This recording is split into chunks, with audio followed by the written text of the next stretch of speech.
turn there, but in Matthew 16:18, we'll have it on the screen. In Matthew 16:18, Jesus said, "And I tell you, you are Peter, and upon this rock," that's the rock of the confession that Jesus just made, not the person of Peter. He said, "Upon this rock I will build my church, and the gates of hell shall not prevail against it." Jesus said, boys, I came here to build something. I came to this earth to build something, and this thing that I came here to build is called the church. And it's going to be made up of a body of people that make the confession, Jesus said, that I'm the Christ and I'm the Son of the living God. And then Jesus said, here is what this church, this body of people that say that I'm the Christ and the Son of the living God, here is what this body of people, the church, are going to do. Jesus said that they are going to be a people that overcome hell. They're going to be a people that overcome hell. And church, here's what I want to do. I want to cut right to the chase today. I want to kind of get to the point. That if you're here today and you're a believer, if you're here today and that's your confession, and I know not everybody here is a believer. Not everybody here has that confession, and that's great. We're glad you're here. But I'm speaking today to those of us in the room who are believers, who do make that confession that He is the Christ and He is the Son of the living God. I want you to know that your Lord just said two things about you. He said two things about your identity. The first thing that He said is that you are the church.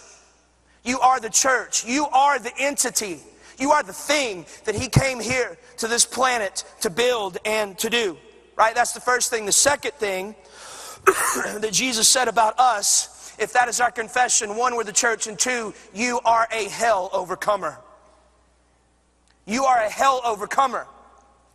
And a lot of us in the room would say, yeah, that's our confession, but we don't think about ourselves that way, as hell overcomers. But Jesus says that is who you are. I want to tell you a quick story, excuse me, about a friend of mine. His name's Jesse Reeves. He and his family started the church with us. He is in Chris Tomlin's band. He plays bass for Chris, writes music with Chris Tomlin. They left to go start Passion City Church in Atlanta with Louie and with Chris Tomlin. But Jesse and his family moved back to Austin, and I asked his permission to tell this story, but we ordained him in the ministry before he left and went to Atlanta. And I'll never forget that ordination service. I preached at it, and a friend of ours named Neil McClendon preached at it. And Neil, if you know Neil, he's kind of just a prophet, man. He just says whatever God tells him to say, and he's kind of harsh. But then the more you think about what he said, you're like, man, that's pretty awesome when you think about it. But he said something to Jesse in Jesse's ordination that stuck with both Jesse and I since then. He was looking at Jesse, and he said, Jesse, you're a songwriter. And you're a bass player, and God's used you in amazing ways. But then he said something. He said, Jesse, if all you do with the rest of your life is write a few songs, he said, you've committed a huge spiritual fumble. He said, I believe that you might stand before the Lord one day and hear the words, too small, that God wanted more for your life, that you had a greater priesthood that God wanted for you than just to write a few songs and then rest on your laurels the rest of your life. And you hear that and you go, man, that sounds a little harsh, but when you think about what he's saying, Neil was not diminishing the work that Jesse had done for the Lord. I mean, Jesse is one of the most, for lack of better words, successful songwriters of our generation. He wrote How Great Is Our God, which is the #1 song sung by the Christian church out of the last decade. And so God used him. But what I think Neil was saying to Jesse is that you are not just a songwriter.